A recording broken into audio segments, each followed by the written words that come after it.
Bismillahirrahmanirrahim. Assalamualaikum warahmatullahi wabarakatuh. Perkenalkan, nama saya Rahmat Al-Farabi, NIM 1902010052,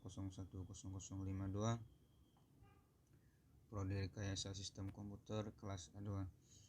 Baiklah, di sini saya akan menjelaskan sedikit tentang materi dari pertemuan pertama hingga pertemuan terakhir, yaitu pertemuan ke-16. Baiklah, kita langsung saja masuk ke pertemuan pertama. Pertemuan pertama yaitu pengertian arsitektur komputer.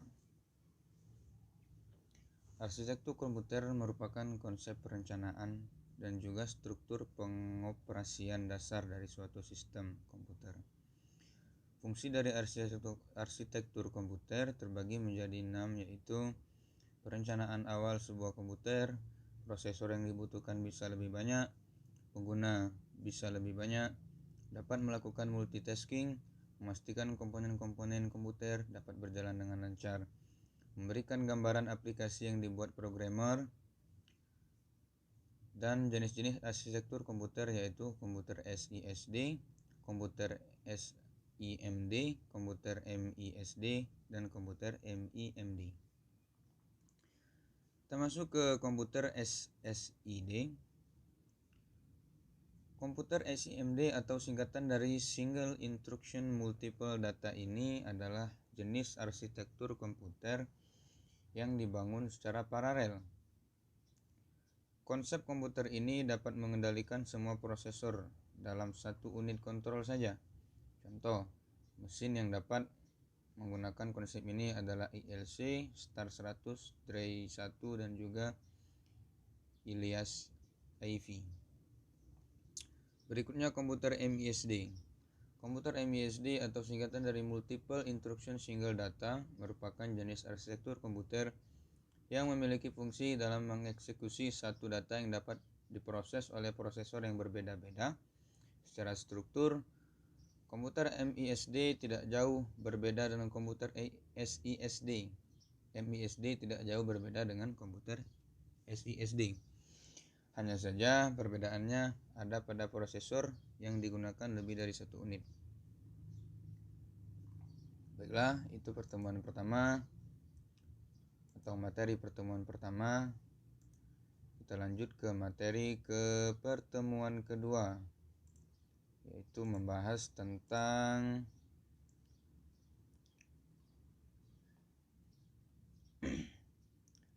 pengertian arsitektur komputer, yaitu adalah sebuah konsep mengenai perencanaan struktur operasi dasar dari sebuah perangkat. Saat ini banyak perangkat PC menggunakan sistem dari John von Neumann di tahun 1903 sampai 1967. Definisi lain dari arsitektur ini menyebutkan bahwa istilah tersebut merupakan seni dan ilmu yang mempelajari mengenai cara merancang antara berbagai jenis komponen perangkat keras. Tujuannya agar memperoleh satu kesatuan komputer secara lengkap dalam memenuhi berbagai keperluan. Sementara dalam teknik komputer sendiri, pengertian dari istilah ini mengartikan bahwa suatu ilmu yang memiliki tujuan untuk merancang suatu sistem arsitektur komputer dibagi menjadi 4 bagian utama, yakni arithmetic logic unit, memory, control unit, dan juga input dan output.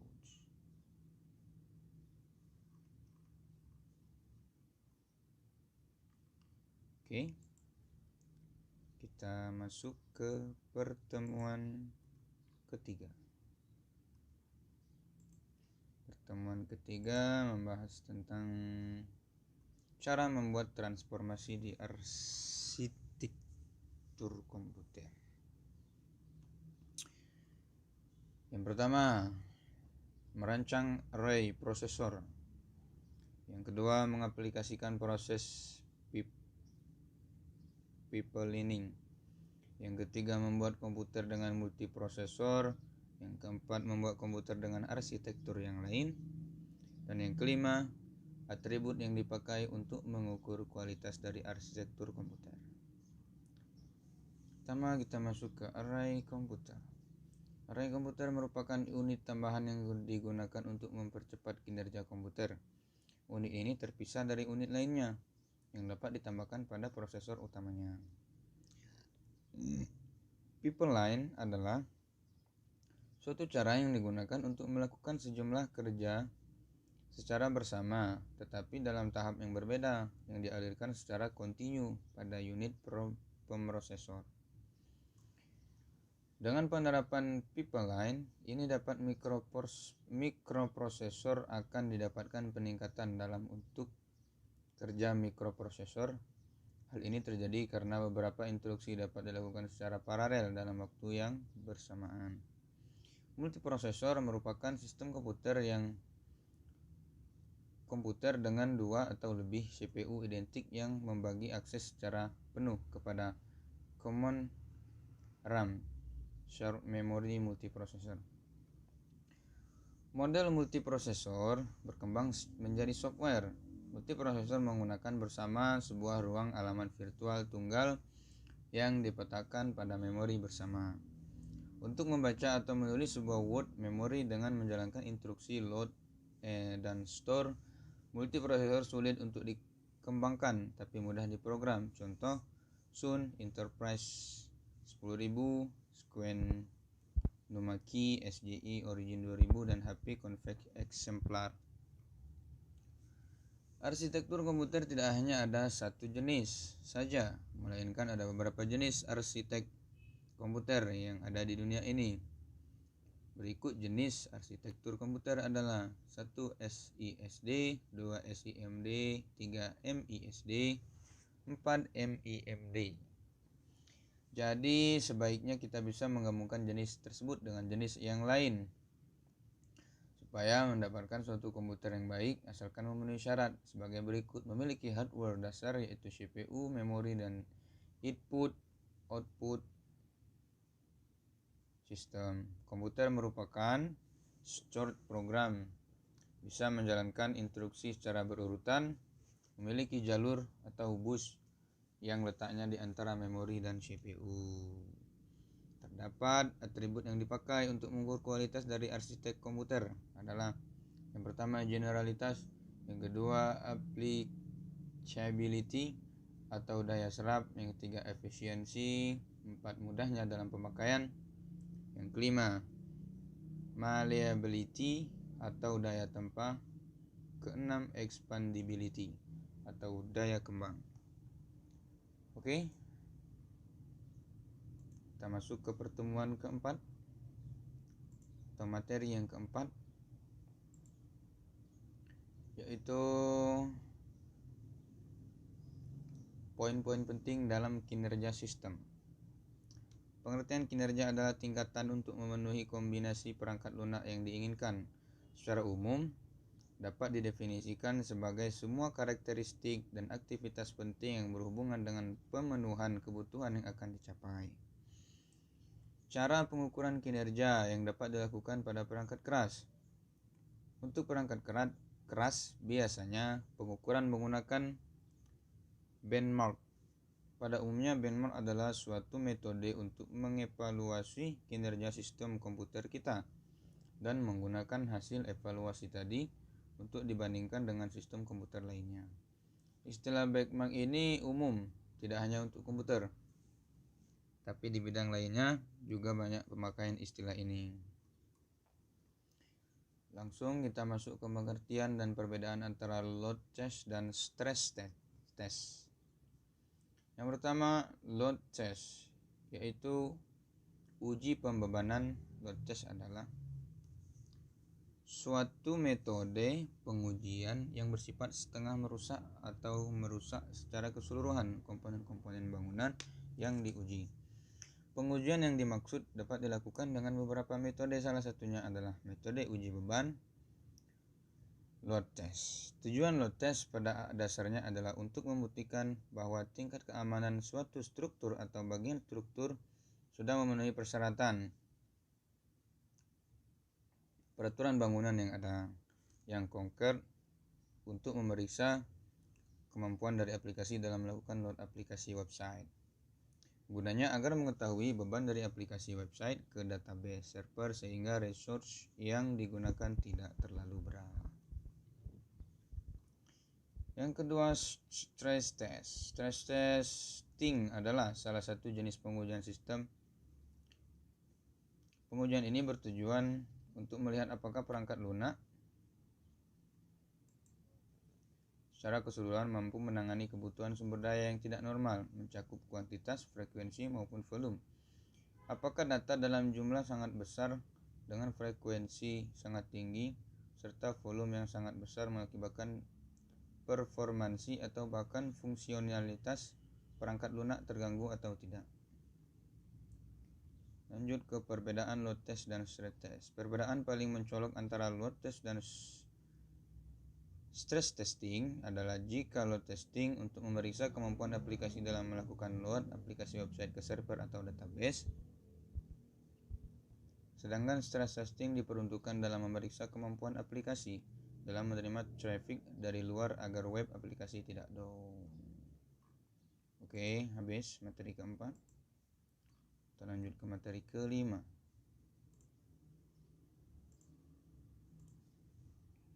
Materi kelima membahas tentang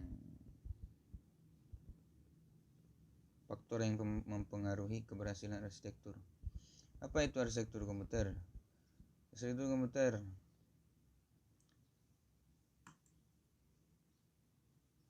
faktor yang mempengaruhi keberhasilan arsitektur.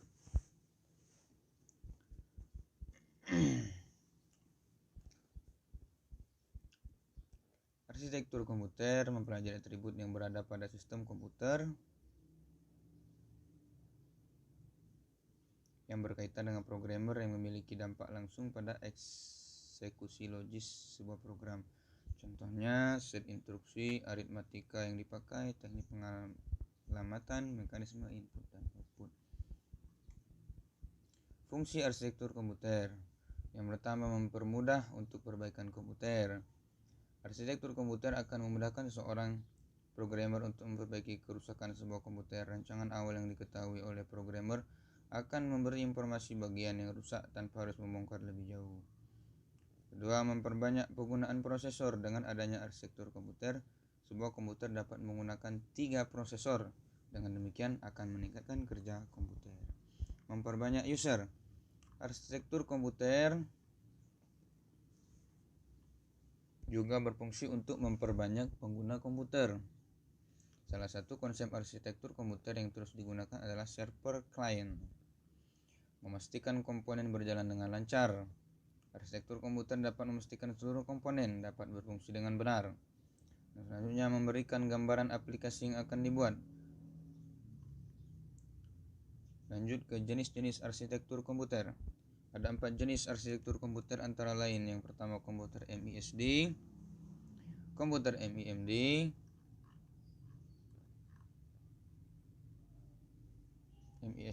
multi instruction single data, salah satu jenis arsitektur yang menggunakan lebih dari satu prosesor. Pada komputer MISD, dalam mengolah satu data, setiap prosesor menggunakan instruksi yang berbeda. Komputer MIMD, multiple instruction multiple data, sama seperti komputer MISD yang menggunakan lebih dari satu prosesor, dan pada setiap prosesor memiliki instruksi yang berbeda dalam pengolahan data. Namun yang membedakan dengan komputer MID adalah data yang diolah berbeda untuk setiap prosesor. Contoh komputer yang menggunakan model MIMD antara lain IBM Power 5, Alpha Server, dan Cray XT3. Lanjut ke materi ke-6. Materi ke-6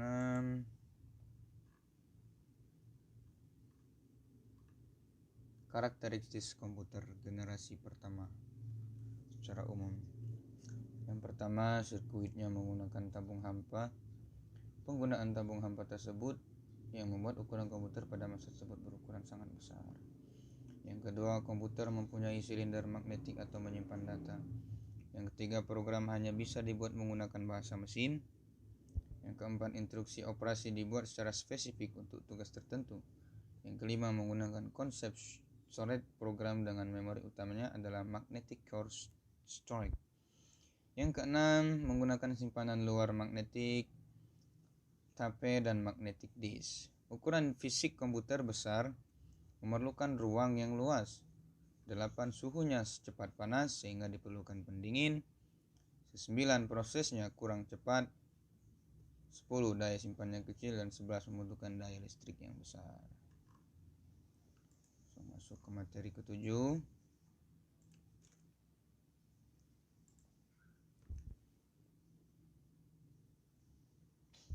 Ya, materi ke-7 membahas tentang arsitektur komputer generasi ketiga dan keempat. Oke, kita masuk ke generasi ketiga, arsitektur komputer pada generasi komputer yang ketiga. Komputer generasi organisasi ketiga memanfaatkan Integrated Circuit atau IC sebagai pengganti transistor. IC merupakan kumpulan dari puluhan transistor yang dipadukan secara bersama dalam satu chip tunggal. IC juga dikenal sebagai perangkat mikroelektronik yang secara literatur berarti small electronic. IC terbentuk dari kumpulan gate, kumpulan memori, dan interkoneksinya yang dapat dibuat dengan semikonduktor. Generasi komputer dari tahun ke tahun dapat dirangkum sebagai berikut. Vacuum tube 1946-1957, transistor 1958-1964, small scale integration 1965, selanjutnya medium scale integration to 1971, terus large scale integration 1971 sampai 77, very large scale integration 1978, dan selanjutnya ultra large scale integration used over 100 juta device on a chip. Contoh dari komputer generasi ketiga yang diluncurkan oleh IBM pada tahun 1964 adalah IBM seri 360. Komputer ini memiliki karakteristik berupa kemiripan pada set instruksi atau identik. Dalam kelompok komputer ini, berbagai model yang dikeluarkan menggunakan set instruksi yang sama sehingga mendukung kompatibilitas sistem maupun perangkat kerasnya. Komputer generasi keempat. Setelah IC, tujuan pengembangan menjadi lebih jelas, mengecilkan ukuran sirkuit dan komponen-komponen elektrik. Large scale integration LSI dapat memuat ratusan komponen dalam sebuah chip. Pada tahun 1980-an, Very Large Scale Integration VLSI memuat ribuan komponen dalam sebuah chip tunggal. Oke, kita lanjut. Masuk ke materi ke-7.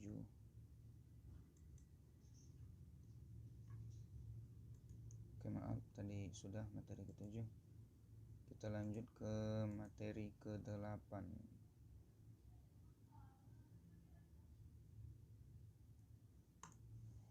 Atau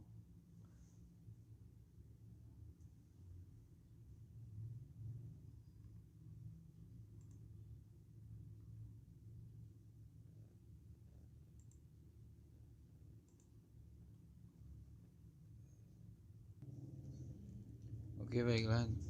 Mungkin itu saja yang bisa saya sampaikan. Mohon maaf bila ada kesalahan. Kepada Allah saya mohon ampun. Taufiq wal hidayah. Wassalamualaikum warahmatullahi wabarakatuh.